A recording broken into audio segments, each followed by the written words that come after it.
ఏలూరులో పవర్పేట ఆర్ఆర్పేటలను కలిపే railway underground bridge Rajiv Snehavaradhi నిత్యం ప్రమాదాలకు నిలయంగా మారుతోంది.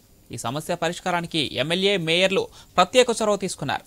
ఇలాంటి సమస్యలను దేశంలో అధిగమించిన జియోలాజికల్ ఇంజనీరింగ్ నిపుణులు వరంగల్ నిట్ డైరెక్టర్ పాండురంగారావు ఆయన బృందం వచ్చి బ్రిడ్జిను పరిశీలించింది. ఇప్పటికే తీసుకున్న శాంపిల్స్ ఆధారంగా వంతెనను నిర్మించి ఏళ్లు గడుస్తున్న అడుగు నుంచి నీరు ఓట వస్తూనే ఉంది. గ్రౌంటింగ్ ద్వారా శాశ్వత పరిష్కారానికి నివేదిక ఇస్తామని నిట్ డైరెక్టర్ పాండురంగారావు తెలిపారు. We have visited the site and tried to understand the under seepage below the bridge. Normally the water table within the Eluru city is very high, and as per the reports it is within the 1 to 5 meter depth, and the under bridge excavation intercepted that water table. Because of that, continuously water naturally comes to the under bridge. So in order to control the seepage, we were suggesting some technical suggestions so that the permeability of the substrata is to be reduced by possibly cement plus bentonite grouting, and subsequently we will see, based on the success of that initial treatment, to design an RCC raft, and that also will be subjected to uplift pressures, for which again pile foundation will be designed to counter the uplift pressures.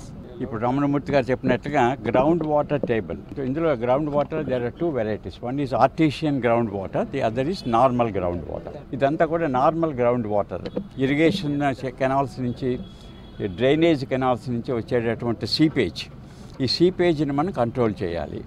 ఈ control చేయాలంటే దీనికి permeability అనేటటువంటి, అంటే water flows through the subsoil. ఈ సీపేజ్ని control చేయాలంటే పెర్మియబిలిటీని తగ్గించాలి. పెర్మియబిలిటీని తగ్గించాలంటే grouting. So grouting with cement, concrete and bentonite రెండింటిని కలిపి హై ప్రెషర్ తోటి గ్రౌట్ చేసి ఆ పెర్మియబిలిటీని, పొరాసిటీని తగ్గించినట్లయితే చాలా వరకు కంట్రోల్ అవుతుంది. ఏలూరుకి ఎంత ప్రాముఖ్యత అనేది మరి ఏలూరు ప్రజానికి కానీ అందరికీ కూడా తెలుసు. దీనికి ఏదైతే ఈ బ్రిడ్జ్ వేసి మరి అందరికీ కూడా అనుసంధానంగా తీసుకొచ్చి దీన్ని ఉపయోగంలో పెట్టిన తర్వాత దీనివల్ల వచ్చే ఇబ్బంది, వాటర్ కింద నుంచి రావడం వల్ల అనేక మంది, అంటే వెహికల్స్ మీద వెళ్ళేవాళ్ళు కానీ, నడుచుకుంటూ వెళ్ళేవాళ్ళు కానీ అనేక మంది పడిపోవడం జరుగుతుంది. నాసు, అలాగే దీన్ని వాటర్ తోడటానికి కూడా ఖర్చు కార్పొరేషన్ ద్వారా ఎక్కువగా పెడతారు. దాన్ని మరి పరిగణలోకి తీసుకోవాలనే ఉద్దేశంతో మరి 3 నెలల క్రితం మరి పాండురంగారావు గారు ప్రొఫెసర్ని పిలిపించడం జరిగింది. ఆయన్ని సలహాకి మేము, ఎందుకనంటే నిష్ణాతులైన వాళ్ళని తీసుకొచ్చి కొంచెం చూపించి దీనికి రెమెడీ మాకు కావాలని చెప్పడం జరిగింది. ముందు ఏదైతే వస్తుందో దీంట్లో ముందు 75% మనం ఇక్కడ 2-3 చోట్ల పాయింట్ వేసి అది ఎంతవరకు రెడ్యూస్ అవుతుంది అనేది శాంపిల్ తీద్దామని చెప్తున్నారు. దీన్ని అరికట్టడంలో ప్రతిదీ కూడా రేపు ఈ బ్రిడ్జికి లైఫ్ పీరియడ్ పెరగాలి. ఎందుకంటే రేపు రాను ఇదే విధంగా ఉంటే ఎప్పుడు డ్యామేజ్ అయిపోద్దా అనే భయం మాలో ఉంది. తప్పనిసరిగా దీని మీద బాధ్యత పెట్టవలసిన అవసరం ఎంతైనా ఉంది. ఎందుకంటే భావితర